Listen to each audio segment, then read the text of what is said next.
अपने दिल में मैंने इसको सजा के रखा है। अपने दिल में मैंने इसको सजा के रखा है। तेरा कलाम है चराग मेरी राहों की रोशनी। खुदावंद यीशु मसीह आप सबको बड़ी आशीष दे, बड़ी बरकत दे। परमेश्वर में मेरे भाइयों, मेरी बहनों, परमेश्वर के वचन में लिखा है कि ये संसार और संसार में जो कुछ है वो अंधियारा है और सब कुछ मिटने पर है। वचन में लिखा है संसार और संसार की अभिलाषाएं मिटती जाती हैं, लेकिन जो परमेश्वर की सिद्ध इच्छा पर चलता है वो सर्वदा बना रहेगा। इस दुनिया में जब हम देखते चारों तरफ अंधकार, धोखाधड़ी, कन्फ्यूजन्स, लड़ाई झगड़े, मारपीट, एक दूसरे से नफरत, ये सब कुछ है और इसी संसार में हम रहते हैं जहाँ पर धोखा है। हमें पता नहीं कौन हमारा दुश्मन है, कौन हमें कब धोखा दे दे, कोई हमारा कितना ही सगा क्यों ना हो, कब हमें धोखा दे दे हमें नहीं पता। लेकिन इस अंधकार भरे संसार में जहाँ पर हम रहते हैं, शैतान से और तमाम उन लोगों से जो शैतान के चलाए चलते हैं, हमें बचाने के लिए एकमात्र परमेश्वर का वचन है। परमेश्वर का वचन ही हमें सुरक्षित रख सकता है, हमें बचा कर के रख सकता है। इसलिए हमें परमेश्वर के वचन को जानना बहुत ज़रूरी है, क्योंकि वचन में लिखा है यूहन्ना 8 अध्याय उसकी 32 आयत में, तुम सत्य को जानोगे और सत्य तुम्हें स्वतंत्र करेगा। परमेश्वर का वचन कह रहा है तुम सत्य को जानोगे और सत्य तुम्हें स्वतंत्र करेगा, तुम्हें आज़ाद करेगा। यहाँ पर दो बातें हैं, एक तो सत्य की बात और दूसरी बात कह रहा है कि तुम्हें स्वतंत्र करेगा, तुम्हें आज़ाद करेगा। सवाल यह है सत्य क्या है और दूसरी बात वो हमें किन चीज़ों से स्वतंत्र करेगा, किन बंधनों से, किन शैतान के कामों से, किन्हीं बीमारियों से, किन रोगों से, किन कलेशों से हमें आज़ाद करेगा, हमें स्वतंत्र करेगा। तो सबसे पहले हम जानेंगे परमेश्वर के वचन से कि सत्य क्या है। यशायाह उसका 45 अध्याय और उसकी 20 आयत में लिखा है, सृष्टि का प्रभु और बेबीलोन की मूर्तियाँ। वचन में लिखा है, हे जाति जाति में से बचे हुए लोगों, इकट्ठे होकर आओ, एक संग मिलकर निकट आओ। वह जो अपनी लकड़ी की खोदी हुई मूर्तें लिए फिरते हैं और ऐसे देवता से जिससे उद्धार नहीं हो सकता प्रार्थना करते हैं, वे अज्ञान हैं। परमेश्वर का वचन कह रहा है वो जो अपनी लकड़ी की खोदी हुई मूर्तें लिए फिरते हैं, यानी कि उनकी मूर्तियां बेजान हैं, उनको लिए फिरना पड़ता है, इधर से उधर, उधर से उधर उनकी सेटिंग करनी पड़ती है, उनको लिए फिरना पड़ता है। कह रहा है और ऐसे देवता से जिससे उद्धार नहीं हो सकता प्रार्थना करते हैं। ऐसे देवता से जिससे उद्धार नहीं हो सकता, उद्धार, मोक्ष नहीं मिल सकता, मुक्ति नहीं मिल सकती, जिसके जो हमें स्वर्ग नहीं ले जा सकता। और स्वर्ग ले जाना तो बहुत बड़ी बात है, इस संसार में भी हमें परमानेंटली हमारे दुखों से, हमारी बीमारियों से और शैतान के कामों से आज़ाद नहीं कर सकता। ऐसे उद्धार से, ऐसे देवता से वो प्रार्थना करते हैं। आगे लिखा है वे अज्ञान है, यानी कि उनके अंदर ज्ञान नहीं है कि ज्ञान क्या है। और परमेश्वर के वचन में लिखा है कि परमेश्वर को जानना और समझ लेना ही ज्ञान है। सच्चे परमेश्वर को जान लेना और समझ लेना ही ज्ञान है, बुद्धि की शुरुआत है, बुद्धि है। इसलिए परमेश्वर का वचन कह रहा है कि तुम सत्य को जानोगे और सत्य तुम्हें स्वतंत्र करेगा। 22 आयत में कहने लगा, हे पृथ्वी के दूर दूर देश के रहने वालों, तुम मेरी ओर फिरो और उद्धार पाओ, क्योंकि मैं ही परमेश्वर हूँ और दूसरा कोई और नहीं है। परमेश्वर का वचन कह रहा है कि हे पृथ्वी के दूर दूर देश के रहने वालों, मेरी ओर फिरो, क्योंकि मुझे छोड़ कोई और परमेश्वर है ही नहीं। कोई उद्धार नहीं कर सकता, कोई स्वर्ग नहीं ले जा सकता, कोई इस पृथ्वी पर हमारे दुखों से, हमारी बीमारियों से, हमारे रोगों से हमें आज़ाद नहीं कर सकता। नीचे लिखा है, मैंने अपनी ही शपथ खाई, धर्म के अनुसार मेरे मुख से यह वचन निकला है और वह नहीं टलेगा। क्या वचन निकला है? प्रत्येक घुटना मेरे सम्मुख झुकेगा और प्रत्येक मुख से मेरी ही शपथ खाई जाएगी। परमेश्वर के वचन में लिखा है कि आने वाले समय में और जो अब चल रहा है, प्रत्येक घुटना परमेश्वर के आगे झुकेगा, सच्चे परमेश्वर के आगे झुकेगा। ये परमेश्वर अपने घमंड में नहीं बोलता, बल्कि वो अपने प्रेम को जाहिर करता है। वो बताता है कि मैं इतना महान हूँ, इतना सर्वशक्तिमान हूँ, मैंने ही पृथ्वी को बनाया, मैंने ही पृथ्वी को रचा है, और जो पृथ्वी के अंदर है, जल, जीव जंतु, पशु पक्षी, समुद्र, पहाड़, नदियाँ, जो कुछ भी है, चांद सितारे, जो कुछ भी हैं, वो मैंने ही बनाया है। मेरे ही हुक्म से दिन रात होते हैं, मेरे ही हुक्म से चांद सूरज चांद सूरज निकलते हैं, मेरे कहे बिना कुछ नहीं होता। वो परमेश्वर कह रहा है कि प्रति एक घुटना मेरे आगे झुकेगा, यानी कि हर एक को परमेश्वर के सामने झुकना ही पड़ेगा। चाहे जैसे परमेश्वर के वचन में भी लिखा है कि कोई पुत्र डांट से ही समझ जाता है, लेकिन कोई पुत्र छड़ी से समझता है। मतलब कोई सीधा सीधा आ जाएगा, परमेश्वर समझाएगा, लेकिन किसी को किसी तरीके से परमेश्वर लेकर के आएगा, चाहे वो बीमारियों के द्वारा लेकर के आए, उनके दुखों से बाहर निकाल करके उनको लेकर के आए, वो सारी दुनिया के चक्कर लगाएं, सब जगह जाएं, कहीं से कुछ ना मिले, तब लौट करके परमेश्वर के पास आना ही पड़ेगा, क्योंकि एकमात्र उद्धारकर्ता परमेश्वर खुदावंद यीशु मसीह है। कह रहा है, लोग मेरे विषय में कहेंगे, केवल यहोवा ही धर्म और शक्ति है, उसी के पास लोग आएंगे, और जो उससे रूठे रहेंगे उन्हें लज्जित होना पड़ेगा, शर्मिंदा होना पड़ेगा।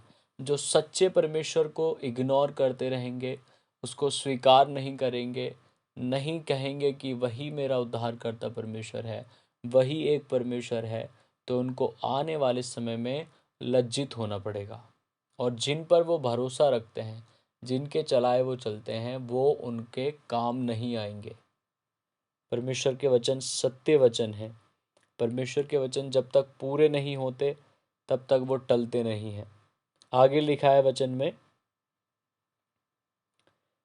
21 आयत में, तुम प्रचार करो और उनको लाओ, हाँ वे आपस में सम्मति करें, किसने प्राचीन काल से यह प्रकट किया, किसने प्राचीन काल में इसकी सूचना पहले ही से दी है। क्या मैं यहोवा ही ने यह नहीं किया? इसलिए मुझे छोड़ कोई और दूसरा परमेश्वर नहीं है।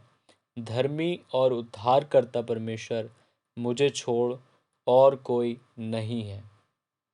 परमेश्वर सृष्टि के आरंभ से बताता हुआ आया है कि मैं ही परमेश्वर हूँ, मैं ही तुम्हारे दुखों से, मैं ही तुम्हारी तकलीफ़ों से, मैं ही तुम्हारी उन दुखों से, उन परेशानियों से बचा सकता हूँ जो तुम्हारे जीवन में है।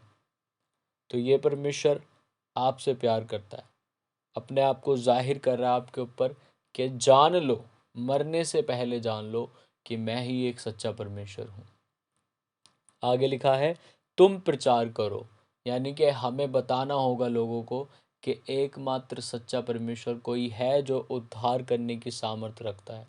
जो उद्धार कर सकता है, जो हर प्रकार के बंधन से छुड़ा सकता है। कह रहा है परमेश्वर का वचन, तुम सत्य को जानोगे और सत्य तुम्हें स्वतंत्र कर देगा इस संसार की रीति रिवाजों से, इस संसार के बंधनों से, इस संसार में जो भी तकलीफ़ें, बीमारियां, जो कन्फ्यूज़न, जो निराशाएं पाई जाती हैं, जो कलेश पाए जाते हैं, उन सब से परमेश्वर आज़ाद करने की बात करता है। लेकिन शर्त क्या है? पहले उसे जानना पड़ेगा, उसको अपना जीवन देना पड़ेगा, उसके पास आना पड़ेगा, तभी ये संभव है। और इसमें उसका कोई फ़ायदा नहीं है। परमेश्वर आपका ही भला चाहता है, आपको ही बनाना चाहता है, आपको ही मौत से, नर्क से बचाना चाहता है, और इस युग में भी हर प्रकार के दुख से, हर प्रकार की तकलीफ़ से आज़ाद करना चाहता है। इसलिए हमें जीते जी ये जानना बहुत ज़रूरी है कि एक सच्चा परमेश्वर है, जो उद्धार करता परमेश्वर है।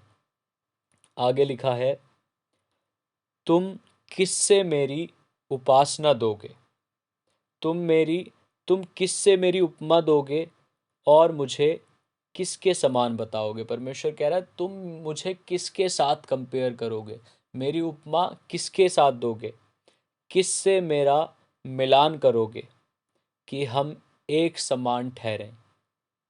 जो थैली से सोना उंडेलते या कांटे में चांदी तोलते हैं, जो सुनार को मजदूरी देकर उससे देवता बनवाते हैं, तब वे उसे प्रणाम करते वरन दंडवत भी करते हैं। परमेश्वर का वचन कह रहा है, वो अपने देवताओं को सोना और चांदी दे करके सुनारों को उनको ढलवाते हैं, उनको बनवाते हैं, और न सिर्फ बनवाने के बाद उनको सजदा भी करते हैं, उनकी उपासना भी करते, उनको दंडवत भी करते हैं। इसलिए परमेश्वर कह रहा है, तुम मेरी उपमा किससे दोगे? वो तो खुद पैसे दे करके, सोना चांदी दे करके, मजदूर से उस सोने चांदी से अपने देवताओं को ढलवाते हैं, बनवाते हैं। तुम मेरी उपमा किससे दोगे? कह रहा है, मैं तो जीवित परमेश्वर हूँ, मैं तो जिंदा परमेश्वर हूँ, मैं सब कुछ करने की सामर्थ्य रखता हूँ और मैंने ही सब कुछ बनाया। तुम मेरी उपमा किससे दोगे? जैसे लोग काफ़ी काफ़ी बार कह देते हैं कि यही हमारा सब कुछ है, यही परमेश्वर है। ऐसा कहना बिल्कुल गलत है, क्योंकि वो परमेश्वर नहीं है, वो तो खुद किसी के हाथ की कारीगरी है। किसी ने उसको अपने हाथों से आकार दिया है और हम उसी के सामने सजदा कर रहे हैं, उसी को अपना सब कुछ मान रहे हैं, उसी के सामने अपने दुख परेशानियां रो रहे हैं। कह रहा है वह उसी से प्रार्थना करते हैं। तो हमें जानना जीते जी ये बहुत ज़रूरी है। आगे लिखा है, वे उसको कंधे पर उठाकर लिए फिरते हैं, वे उसे उसके स्थान में रख देते और वह वहीं खड़ा रहता है, वह अपने स्थान से हट नहीं सकता। यदि कोई उसकी दोहाई भी दे तो भी ना वह सुन सकता है और ना विपत्ति से उसका उद्धार कर सकता है। कह रहा है, उसको वे कंधे पर उठा करके लिए फिरते हैं। अगर वो परमेश्वर है, अगर वो जीवित है, अगर वो सब कुछ है, तो उसे कंधे पर उठा करके लिए फिरना क्यों पड़ता है? क्या वो खुद नहीं चल सकता? क्या वो खुद नहीं बोल सकता? अगर उसको भूख लगी है, अगर वो सच्चा है, तो वो क्या खुद खाना नहीं खा सकता, फ्रूट्स नहीं खा सकता? उसको लिए क्यों फिरना पड़ता है? अगर वो जीवित है तो उसे लिए क्यों फिरना पड़ता है? अगर वो सच में परमेश्वर है तो उसको इधर से उधर क्यों उसकी सेटिंग करनी पड़ती है? यही परमेश्वर का वचन हमें सिखाने की कोशिश कर रहा है। उसे उसके स्थान में रख देते हैं कि यहीं पर ही बैठो, यहीं पर रहो, यहीं पर ही रहो। हम आपसे मिलने आया करेंगे, हम आपसे आपकी उपासना करने आया करेंगे, सब कुछ करेंगे, अपनी ज़िंदगी को अपने जीवन से, अपनी इच्छा से जिएंगे, और फ्री होकर के हम खुद तुमसे वहीं मिलने के लिए आया करेंगे। लेकिन परमेश्वर जो जीवित है, जहाँ पर भी आप हैं, दुनिया के किसी भी कोने में, परमेश्वर के वचन में लिखा है कि अगर मैं आसमान पे भी चढ़ जाऊँ, अधोलोक में भी चला जाऊँ और वहाँ से भी मैं तुझे पुकारूँ, तो भी तू मेरी सुन लेगा। ये जीवित परमेश्वर है और ये कहीं से भी सुन सकता है। इसको कहीं पर सेट करने की ज़रूरत नहीं है। ये जीवित और प्रार्थनाओं को सुनने वाला परमेश्वर है। आगे लिखा है, हे अपराधियों, इस बात को स्मरण करो और ध्यान दो, इस पर फिर मन लगाओ। हे कठोर मन वालो, तुम जो धर्म से दूर हो, कान लगाकर मेरी सुनो। मैं अपनी धार्मिकता को समीप ले आने पर हूँ, वह दूर नहीं है और मेरे उद्धार करने में विलंब न होगा। मैं शियोन का उद्धार करूँगा और इज़राइल को महिमा दूंगा।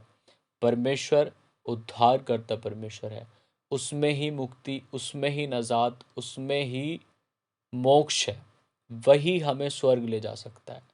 परमेश्वर का वचन जैसे कह रहा है, तुम सत्य को जानोगे और सत्य तुम्हें स्वतंत्र कर देगा, सत्य तुम्हें आज़ाद कर देगा उन बंधनों से, उन गुलामियों से, उन हाथ के खुदाओं से, उन हाथ के ईश्वरों से परमेश्वर आज़ाद कर देगा। जब तुम ये जान लोगे कि एक ही परमेश्वर है, यीशु मसीह एक सच्चा परमेश्वर है, यीशु मसीह ही उद्धार करता परमेश्वर है, वो कोई मूर्ति नहीं है, वो कोई मरा हुआ परमेश्वर नहीं है।